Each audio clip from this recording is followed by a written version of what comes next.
So now we finally come to the main concept, electromagnetic induction. इसका मतलब ये है कि I am going to induce some electric some kind of voltage या current when I am going to change some magnetic field or do something with the magnetic field lines, यानी कि magnetism से electricity हम बनाएंगे। ये इसका मतलब है शब्द का इलेक्ट्रोमैग्नेटिक इंडक्शन, कि मैग्नेटिज्म से हम इलेक्ट्रिसिटी क्रिएट करेंगे, प्रोड्यूस करेंगे। तो इसकी कर्ता धर्ता जो थे वो माइकल फैराडे थे, और उन्होंने क्या एक्सपेरिमेंट किया, क्या ऑब्जर्वेशन हुई, let's talk about that. Suppose we have a coil, उन्होंने कॉइल ली, एक नॉर्थ साउथ मैग्नेट लिया और पास लेकर आ रहे थे।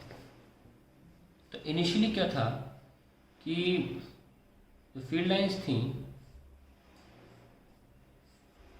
वो मान लीजिए 3 पास हो रही थी, ठीक है, और बाद में जो फील्ड लाइंस हो गई, जो 2 फालतू जा रही थी वो भी अब पास होने लगी।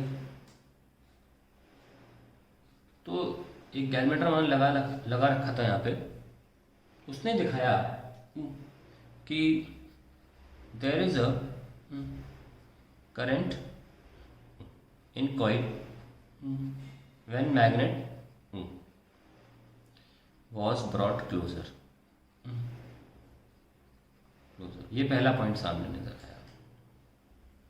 फिर क्या हुआ, ये भी देखा गया I = 0 when magnet was stationary। तो पास लाते वक्त तो फील्ड करंट आ रहा था, लेकिन जब हमने यहीं रोक के रख दिया इसको, नॉर्थ साउथ जो भी था, तो फिर कैलकुलेटर ने डिफ्लेक्शन दिखाना बंद कर दिए। फिर ये हुआ कि अगली बार ये मैग्नेट को दूर ले गए, वापस यहाँ ले गए, मैग्नेट को दूर ले गए, नॉर्थ साउथ ऐसे मूव कराया। तो they saw that current again became non zero, current फिर से आया, but the deflection in galvanometer was opposite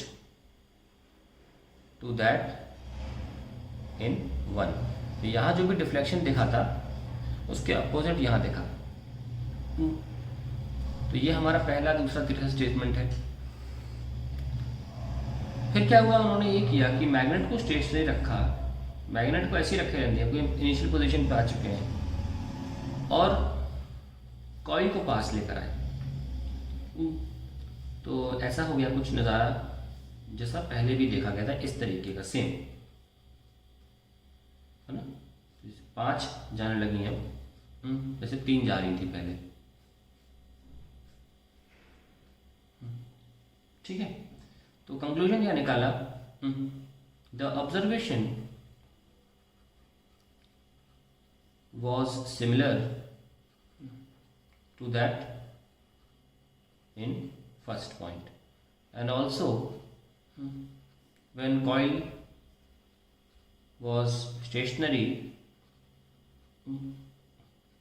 G read 0, galvanometer read 0। फिर क्या किया उन्होंने, इस मैग्नेट को, अब तो ये पता लग गया ना कि चाहे मैग्नेट को आप पास लेकर आओ, दूर लेकर जाओ, या आप कॉइल का टू एंड फ्रो मोशन करो, ये बात तय हो गई कि चाहे कॉइल मूव करे चाहे मैग्नेट मूव करे, करंट तो आएगा, ठीक है। यानी कि it's not just the motion of the magnet with respect to coil, और कॉइल विद, हम कह सकते हैं रिलेटिव मोशन पे ये डिपेंड कर रहा था। दोनों के बीच में आपस में मोशन आना चाहिए, आपस में, ठीक है। यानी कि अगर इसकी speed with respect to coil 0 हो गई तो मैग्नेटिक फील्ड इंड्यूस, मतलब सॉरी करंट इंड्यूस नहीं होगा। ये हमने निष्कर्ष देखा, यानी कि दोनों भी अगर मूव कर रहे हो पर दोनों की गति सेम हो तो दोनों की वेलोसिटी एक दूसरे के रिस्पेक्ट में 0 हो जाएगी। ऐसे में फ्लक्स चेंज नहीं होगा, फ्लक्स का चेंज होना बहुत ज़रूरी है। देखा फ्लक्स में 3 से 5 हुआ तो करंट आ गया, 3 का 3 ही रहा तो करंट नहीं रहा, है ना। तो सॉरी 3 से 5 हुआ तो करंट आ गया, और 5 का 5 ही रहा तो करंट नहीं इंड्यूस हुआ। तो हम ये देख सकते हैं कि फ्लक्स के ज़्यादा होने से फ़र्क नहीं होता, कम होने से फ़र्क नहीं होता। जब कम हुआ यहाँ पे 5 से वापस 3 हो गया, उससे फ़र्क नहीं पड़ता। डिफ्लेक्शन सेम आया था, सॉरी करंट की मैग्नीट्यूड सेम आई थी पर डिफ्लेक्शन अपोजिट था। तो कंक्लूजन ये निकलता है कि कितना ज़्यादा फ्लक्स इस वक्त प्रेजेंटली है doesn't matter, what matters is there a change that matters. ठीक है, तो चेंज से मैटर करता है यहाँ पे। और अल्टीमेटली जो दूसरा फाइनल उन्होंने एक छोटा सा experiment in series of experiments में किया, उसमें उन्होंने क्या किया कि इस मैग्नेट को रैपिडली मोशन किया। सो ये हमारा चौथा पार्ट था और ये हमारा 5th पार्ट है। द मैग्नेट हम दूसरे भी लिख सकते हैं या कॉइल, क्योंकि बात एक ही है, is rapidly made to and fro motion and we record a higher deflection। तो ये जो हमारा लास्ट पॉइंट है, ये फैराडेज के लॉ का सेकंड स्टेटमेंट बनेगा, और जो पहले 4 पॉइंट हैं ये फैराडे के लॉ का पहला स्टेटमेंट बनेगा। Let's write it.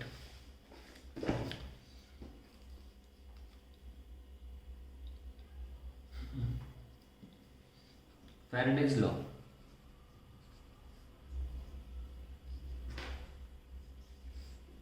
पहला statement, whenever there is a relative motion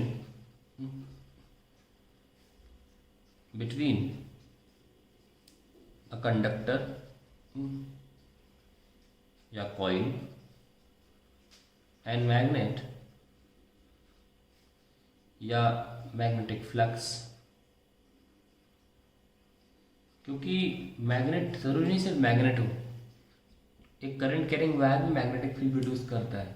तो सिर्फ बात मैग्नेटिक फ्लक्स की चल रही है यहाँ पे, है ना। Whenever there is a relative motion between a conductor या कॉइल एंड अ मैग्नेट या magnetic flux, and magnetic flux can produce by either current also, there is a current or EMF induced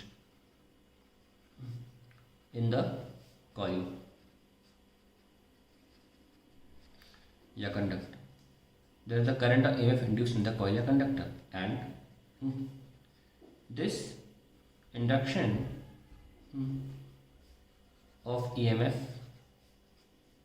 या current takes place only when there is a change in flux, change in magnetic flux। ठीक है, जब तक, और ये जो EMF है ये तब तक इंड्यूस होगा जब तक ये मैग्नेटिक फ्लक्स में चेंज होते रहेंगे। और दूसरा स्टेटमेंट क्या था, वो मैग्नीट्यूड के ऊपर था। The magnitude of EMF induced is directly proportional